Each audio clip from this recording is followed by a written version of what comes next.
Welcome to Food for Thought podcast. Today's episode is the angry vegan versus the joyful vegan. I wanted you to have something to listen to while I work on new episodes of Food for Thought. You have heard this before. It is a rebroadcast, but it is one of the more popular ones. I think you will enjoy it. And if you want to read this and you are not a supporter at the level to get the transcripts, what I really want to encourage you to do is get the book, The Joyful Vegan, How to Stay Vegan in a World That Wants You to Eat Meat, Dairy, and Eggs. I'm excited to tell you that signed copies are now available in my new store. If you just go to joyfulvegan.com and click on books, you will get right over to the new store and you can buy signed copies. You can join me in my cooking classes. You can find lots of good things. So in the meantime, while I'm working on some stuff for you, including this new store and including the new website, which we're still working on, please enjoy this episode and always let me know if you have any questions or comments, and I appreciate your feedback. Thanks so much.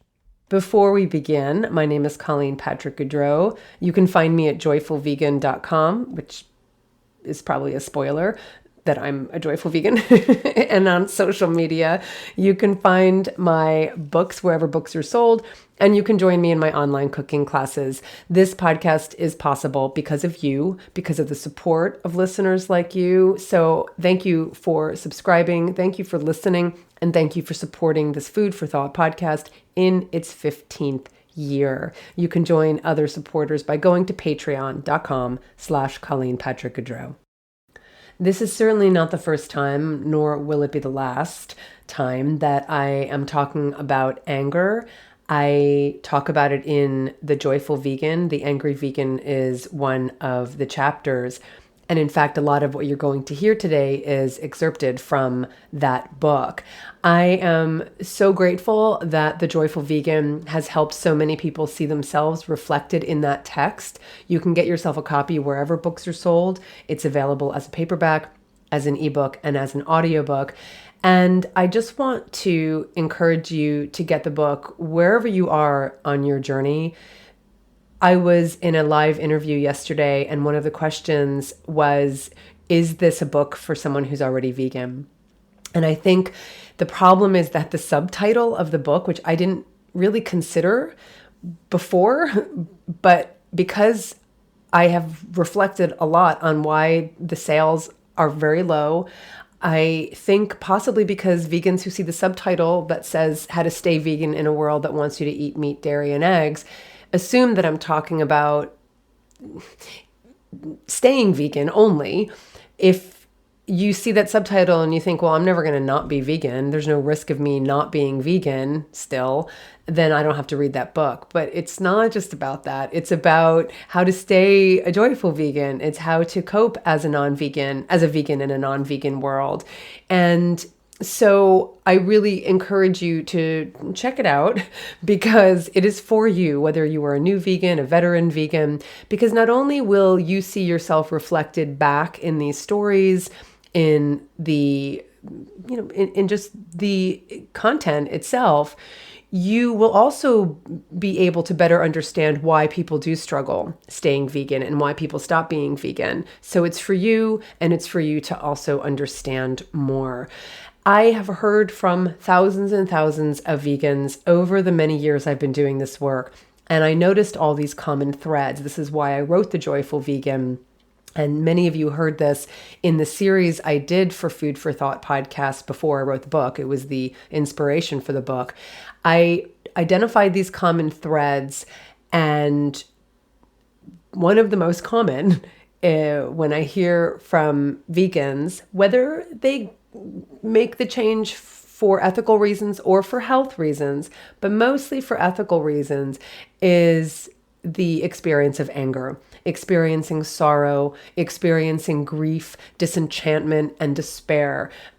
They run through almost every story I hear. Now, anger is only one aspect of what we feel when we become vegan. And it's not necessarily the case that it lasts for a long time for everybody, right? Because peace is one of the great byproducts of living a compassionate life. Many new and veteran vegans describe feeling a profound sense of relief and a deep peace of mind as the result of living in harmony with their values. I certainly experienced that myself. But whereas stopping our participation in the institutionalized exploitation of other animals, while that does bring peace of mind, the awareness of so much cruelty and suffering and violence can also have devastating effect on our psyches. Burnout is common among vegans and animal advocates, and many become jaded, hopeless, self-righteous, and angry. And why shouldn't we be angry? Human greed and the desire for convenience and pleasure drive the socially sanctioned use and abuse of billions of non-human animals. We live in a world where it's considered normal to champion this and radical to oppose it. Of course, people are angry. But anger is not necessarily a dirty word. And to remain a joyful vegan is to understand the roots of anger, which are planted in sorrow and anguish. Many of you have heard me say that the earliest meaning of the word anger reflects this fact. It referred to something being painfully constricted. It was a strangling, a narrowing, a squeezing, or a throttling. And our modern word anger comes from an Old Norse word meaning anguish. If we reframe anger to see it in its historical context, we recognize that there isn't a contradiction between the peace that comes with eating nonviolently and the anger we feel in the face of so much cruelty. In other words, while we may experience anger on the surface, something much more tender is underneath, and I believe that something is sorrow. In all the years I've been listening to people's experiences, as well as tapping into my own, I've come to believe that sorrow is at the core of our emotional reaction to the injustices imposed upon animals.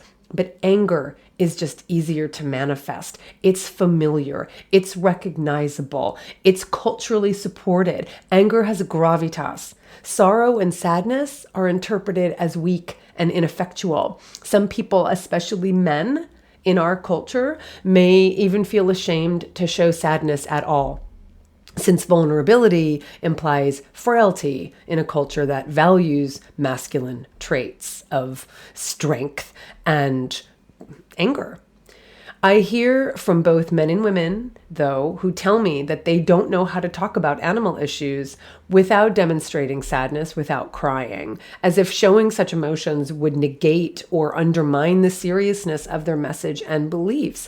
And so they either say nothing at all, or they display the more socially acceptable emotion of anger, which ironically has negative effects on their message, on the relationships, and on themselves.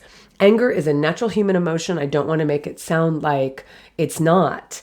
It should not be ignored. It should not be suppressed.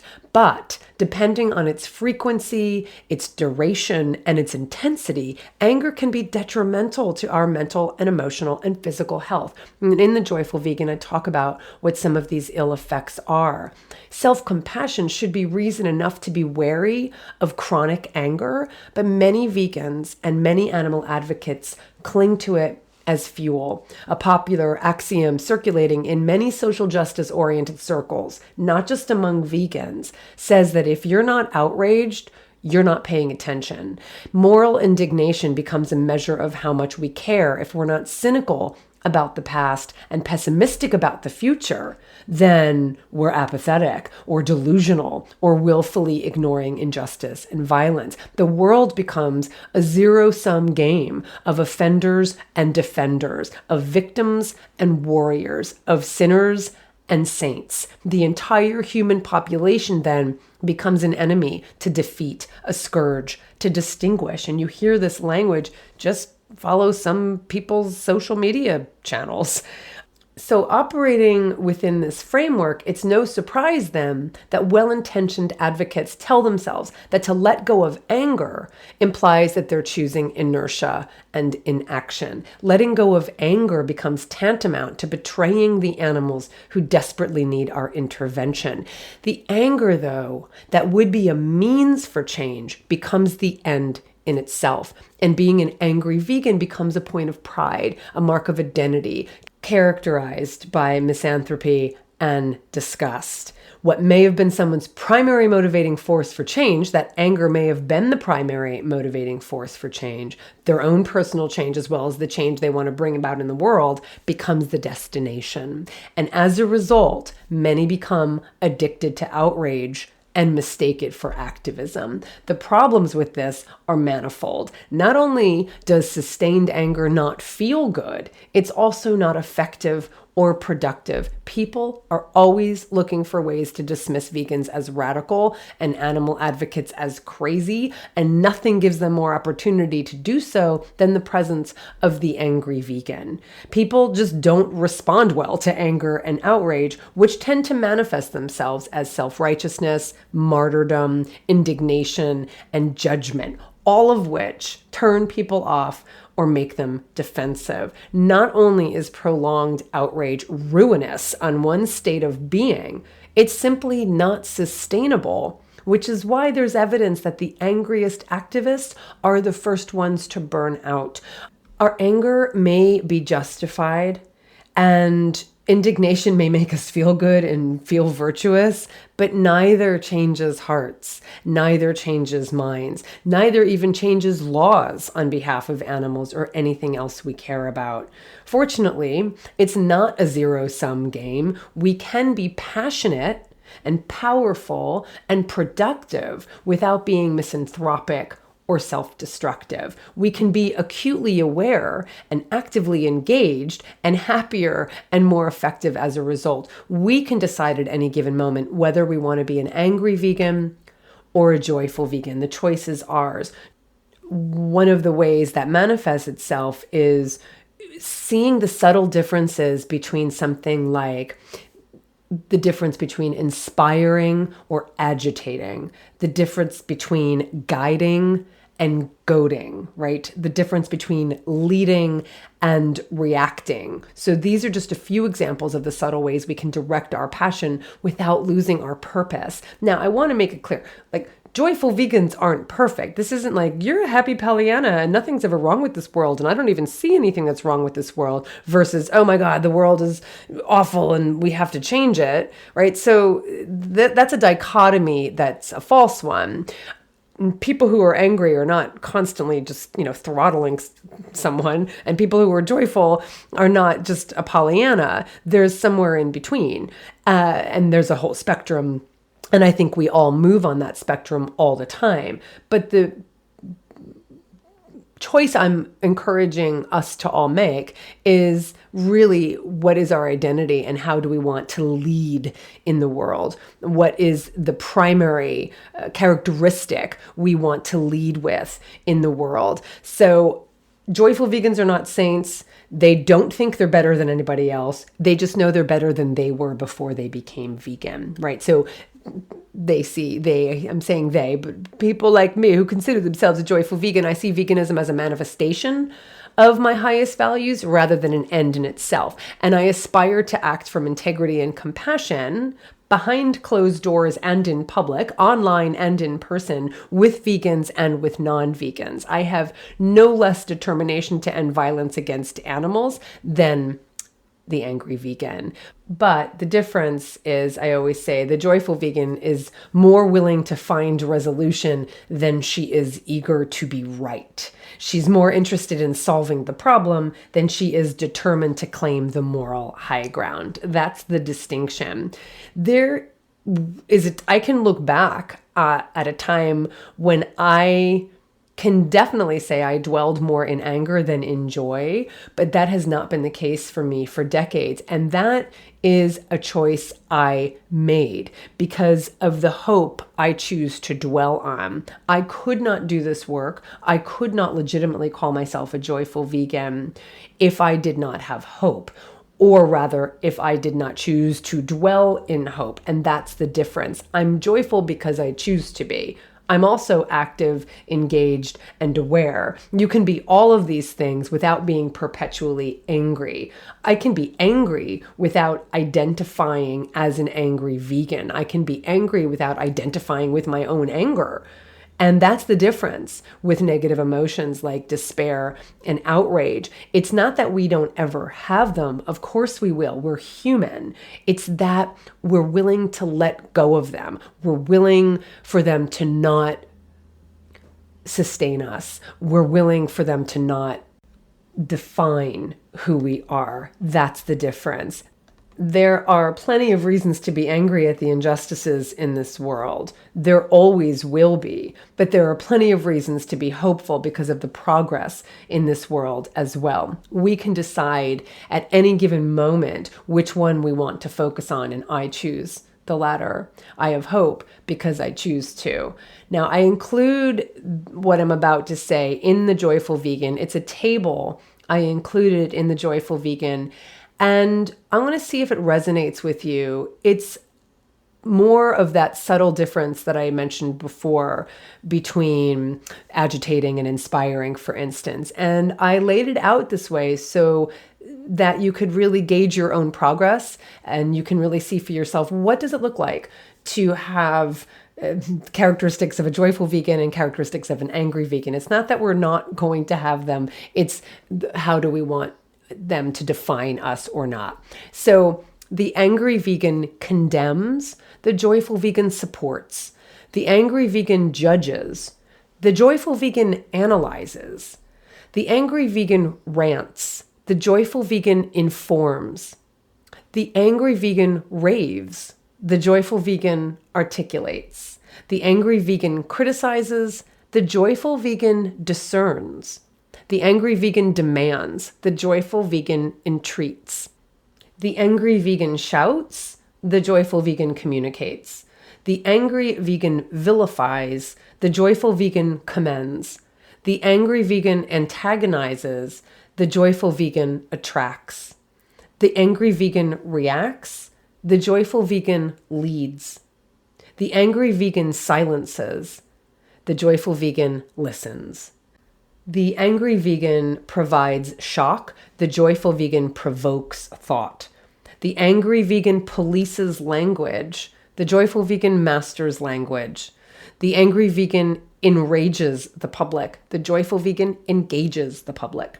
The angry vegan goads. The joyful vegan guides. The angry vegan polarizes. The joyful vegan unites. The angry vegan scowls. The joyful vegan smiles. The angry vegan insults. The joyful vegan influences. The angry vegan guilts. The joyful vegan directs. The angry vegan alienates. The joyful vegan motivates. The angry vegan forces. The joyful vegan encourages. The angry vegan intimidates. The joyful vegan persuades. The angry vegan sees problems. The joyful vegan finds solutions. The angry vegan makes enemies. The joyful vegan makes allies. The angry vegan expels dissenters. The joyful vegan welcomes ideas. The angry vegan is impatient. The joyful vegan is earnest. The angry vegan is inflexible. The joyful vegan is adaptable. The angry vegan is intolerant. The joyful vegan is understanding. The angry vegan is rigid. The joyful vegan is supple. The angry vegan is combative. The joyful vegan is provocative. The angry vegan is irascible. The joyful vegan is passionate. The angry vegan is impolitic. The joyful vegan is diplomatic. The angry vegan is dogmatic. The joyful vegan is outspoken. The angry vegan is arrogant. The joyful vegan is receptive. The angry vegan is ideological. The joyful vegan is visionary. The angry vegan is pessimistic. The joyful vegan is hopeful. The angry vegan sees only one path. The joyful vegan sees many. The angry vegan speaks condescendingly. The joyful vegan speaks respectfully. The angry vegan finds fault with imperfections. The joyful vegan knows that being vegan means being imperfect because vegans are human. The angry vegan sees evil. The joyful vegan sees fear. The angry vegan cares nothing for public opinion. The joyful vegan values her role as a public ambassador. The angry vegan forgets he once ate animal products. The joyful vegan remembers. The angry vegan demands compassion for non-human animals while excoriating human animals. The joyful vegan strives to have compassion for everyone, even for those who are not compassionate. The angry vegan says do everything to aspiring vegans. The joyful vegan says don't do nothing. I know that's a lot there, but I wanted to just have those dichotomies there for you to see and see if any of it resonated with you. If it does, if you're interested in more, please get yourself a copy of The Joyful Vegan. And you can see here, and I want this to be really clear, is that it's not that The Joyful Vegan is not passionate and not outspoken and not visionary and doesn't speak up. All of those things are true. It's just that there's a way to do it in a way that will be heard. And that's in the end what we all want for the animals. This is Colleen Patrick-Goudreau. Thanks for listening.